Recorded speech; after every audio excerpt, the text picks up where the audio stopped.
এলই কোনো না কইতে পারবা না, এবং এইটাই ফাইনাল। কথা বুঝাইতে পারছি? না কথা বুঝি, কথা যে বুঝি নাই হ্যাঁ না বাংলা ভার্সন মেম্বার সাহেব।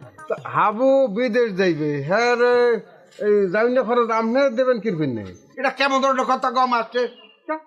এই মোর যদি এটা ফোলা থাকতো তা মুই ঝাড় পিছনে লাখ লাখ টাকা খরচ করতাম না। তা হাবু হইলে তো এই মোকে এলাকার একটা মেধাবী ছাত্র।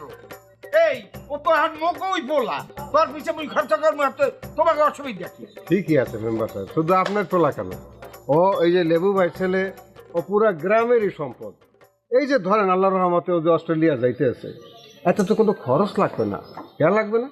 ও তো ফুল স্কলারশিপ পাইছে, ওই দেশের সরকার ওই দেশের ইউনিভার্সিটি আর সমস্ত খরচ দেবে। কি আর এই যে থাকা খাওয়া পড়া হাত খরচ সব কিছু ওই দেশের সরকার দেবে। শুধু এই যে প্রথম যাইতে আছে তো, আমি কথা বলছি আমাকে সেলিমের বাসায় উঠতে